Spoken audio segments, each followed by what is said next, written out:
From my office, overlooking the main dining floor, I watched the restaurant breathe in rhythm. Ward and Ember glowed in soft amber tones, glasses clinking like wind chimes, silverware dancing in practiced hands. Friday night, Boston's elite dined without urgency, their laughter mixing with jazz from the live trio near the bar. Through the tinted glass and high-resolution monitors, I saw it before Camille even spoke. A flicker of something out of sync, a disruption in the VIP section's flow. Camille's voice crackled through the intercom. "We've got an unregistered party at table 9. Looks like they walked in like they own the place." I tapped into the Zoom feed, and there she was, Aspen, my younger sister, dressed like she belonged on a red carpet, not sitting uninvited in a section reserved for celebrities and dignitaries. She laughed, hair flipped back, her friends angling their phones for selfies and stories. I leaned back, expression unreadable. Ever been blindsided by someone who thought your hard work belonged to them? She held court with a flute of champagne in hand, telling some wildly inaccurate tale about how Ward and Ember was basically her family's legacy. I should have walked down and escorted her out myself, but I'd done that dance before, quietly swallowing the disrespect, smoothing things over to avoid conflict. Not tonight. Then I saw it, the phone angled just right. Aspen had gone live. "Hey fam," she purred to the camera. "Your girl got invited to the most exclusive spot in Boston. Full VIP treatment, baby." The comment stream exploded. "She's so connected. OMG, invite me next time." My eyes narrowed. The live stream played on another screen, side by side with the security feed. Same angles, same lies. She wanted a performance? I'd give her one. "If she wants to play VIP," I murmured, "she'll get the full price of the role." I buzzed Camille. Full service. No shortcuts. Imported pairing. Tasting menu. Use the Grand Reserve list. "Everything?" she asked. "Everything," I confirmed. Downstairs, Camille shifted like a stagehand moving props. The team flowed into motion, discreet, polished, devastating. Chef Ruiz paused when he saw who was at table 9. "That's her," he said, eyes narrowing. "The girl who mocked my accent last fall." I met his gaze through the monitor. Dignity has a quiet way of defending itself. He nodded once and returned to plating the duck confit. Aspen's table exploded in laughter again as servers brought out caviar, truffle foam, and wagyu. "Complimentary, right?" one girl giggled. "Of course." Everything felt free until the curtain closed. You ever let someone walk all over you, just so the bill could speak louder than your voice? Melora Finch was the first crack. She didn't laugh, didn't toast. She took pictures, close-ups of menus, wine labels, Aspen's smirking face as she bragged about free dessert flights. I leaned closer. Melora was preparing for escape. Camille slipped in behind her with refills, whispering through her mic, "Want me to cut them off?" "No," I said calmly. "People like them fall by their own gravity." Aspen frowned at a server delivering a course with perfect timing. "Why is service so slow?" she hissed. "Hypocrisy is loudest when bills are silent." Finally, Aspen waved her hand like a queen commanding court. "The check, please," she smiled. Camille placed it gently on the table. $5,349.50. The air changed. Aspen's face blanched. Her friends leaned in, expressions shifting from amusement to alarm. "Wait, this isn't covered," one asked.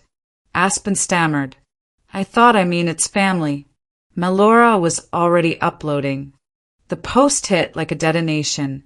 VIP dinner ends in five-figure disaster, shared within minutes. Aspen's thumbs danced across her screen. A call. No answer. A text. Dad. She's claiming she's being harassed, Camille said, reading the system alert pinged from Aspen's panic press. I felt my pulse climb, but my face stayed composed. I knew the storm coming, and I'd already set the stage. Then it all fell apart. The card declined. Once. Twice. Try another. Camille offered smoothly. The third friend slid away, murmuring about an Uber. The fourth made an excuse and followed. Melora stood, grabbed her coat. Sorry, I have an emergency, she lied. Obvious. Efficient. Aspen sat alone. The live stream ended with shaky hands and mascara tears. I walked down. Quiet heels on hardwood. Eyes followed me from every corner. I reached the table. Paused. VIP service. VIP price. That's the rule. No raised voice. No scolding. Just justice. Or maybe overdue accountability. Would you call it one or the other? Camille met me near the bar, eyes wide. Her father's on his way, and he's furious. I didn't flinch. Let him come, I said. I've kept the cameras rolling. The morning after, I arrived before sunrise. The restaurant smelled of lemon polish and memory, both scrubbed clean overnight. Camille had already queued up the surveillance reels. No words were exchanged as I entered the office, just a silent nod. She handed me the remote.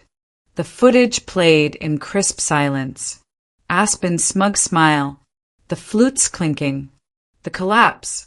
It had gone viral. The receipt, the clip, the fallout. Local radio was already dissecting it. A food blogger tagged our account. Community threads lit up, half cheering, half gasping. I didn't rewatch it for satisfaction. I watched to understand the angles of the coming storm. Dale will come swinging, I said, voice calm but taut like a drawn bow. Would you face your past head on, or let someone else rewrite it for you? At 10:12 a.m., Dale Carrington stormed into Ward and Ember without so much as a call. His footsteps hit the tile like accusations. Where is she? He snapped.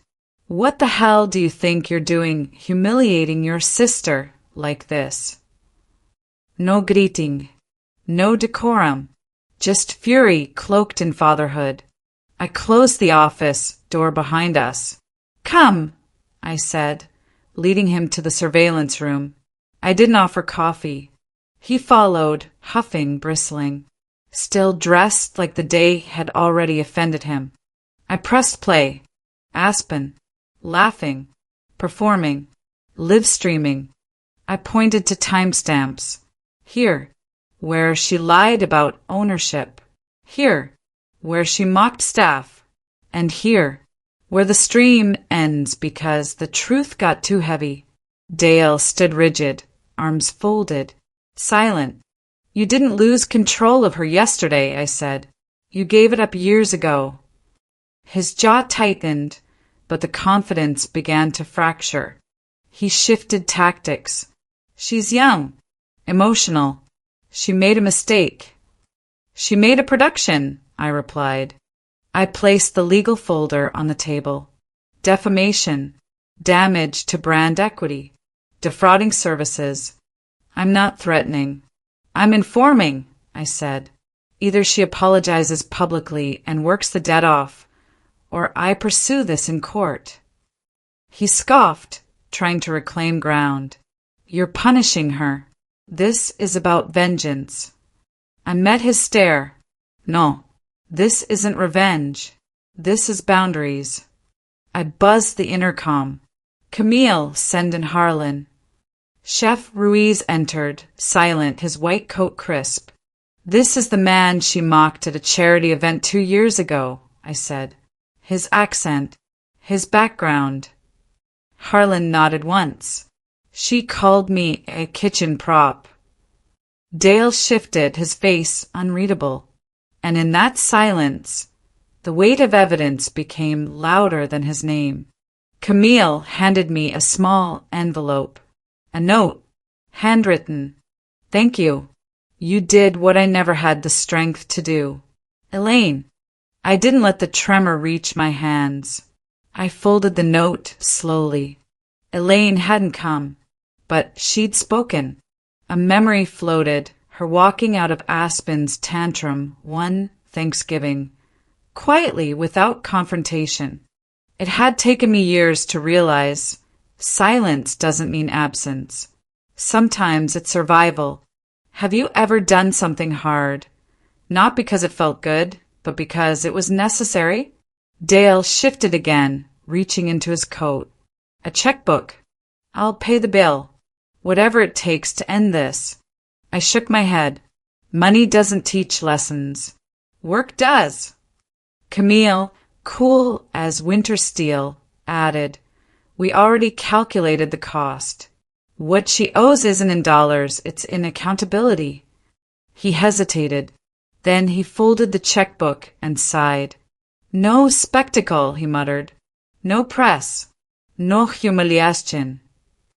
Just responsibility, I agreed. He left without another word. The door clicked behind him like a verdict. I stepped back into the main hall. Light filtered through the front windows, warm and undeserved. My phone buzzed. A message from Camille. Aspen is outside. She's been sitting in her car for hours. Let her sit.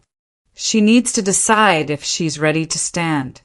3 months had passed, long enough for silence to weigh more than scandal. Aspen stepped into Ward and Ember at 8:01 a.m. No makeup, no entourage, no entitlement. Just the gray uniform folded under her arm and eyes that no longer glimmered with entitlement, only wariness. I handed her the employee handbook and a name tag. Nothing more. No welcome speech. No redemptionark. Just a job. Camille gave her the cleaning supply schedule with the same neutrality she used for everyone else. Harlan didn't look up from prepping beets. Brielle Harmon returned that night. She requested Aspen by name, pretending not to notice the apron. Her tone was laced with sugar and arsenic. Darling, you must be exhausted. Do they make you wash dishes too? Aspen smiled, tense, measured. She didn't reply to the digs, just took their orders and returned with flawless service. When Brielle's drink was too warm, Aspen replaced it silently. When someone whispered, "Wasn't she the one who?" she didn't flinch. Not outwardly. I watched from the mezzanine, eyes on her posture more than her tray. Would you let a family member fall, just so they finally learn how to stand? Camille kept her distance. Harlan observed with arms crossed. We all did. Then a boy at table 3 knocked over his glass. Ice water spilled down Aspen's apron and pooled into her shoes. She knelt. It's okay, she told the boy. Accidents are how we grow. She smiled at him gently. 5 minutes later, she locked herself in the restroom and stayed there. I left a sticky note on her locker. Learning isn't weakness. It's power disguised. The next morning, a video began circulating. Aspen in uniform, carrying plates.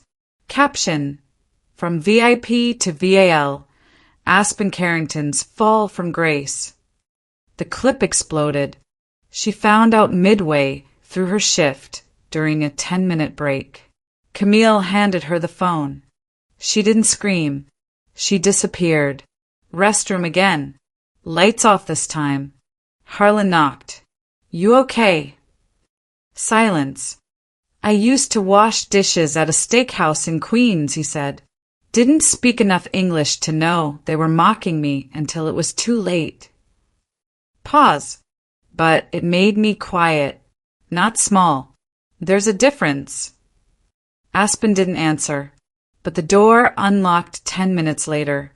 She returned to work with no makeup and wet eyes. Elaine called her during closing. It hurts now because it's real, her mother said, but it's also real growth. I waited near the service hallway. I didn't ask questions, just said, everyone falls. Few rise better. Would you face the internet or hide from it forever? 2 weeks later, Aspen asked to speak privately. I think I'm done, she said, voice low. It's not working. I slid an old, worn notebook across the table. Grandma's, I said. She kept notes from every shift at her diner. Aspen flipped it open. The marked page read, "The strong don't declare. They demonstrate." I handed her a new schedule. Night shifts, full time, plus 1 month of community service. Food prep at the women's shelter. Not punishment, I told her. Practice. She stared at it, then nodded. Camille didn't offer congratulations, but she started saying Aspen, not Miss Carrington. Harlan gave her a second portion of staff meal. No comments. After her next Friday shift, Aspen sat at table 9. I joined her, not as a manager, not as a sister, just another woman with tired feet. We didn't talk about the past. Instead, we debated creme brulee ratios. She thought ours was too sweet.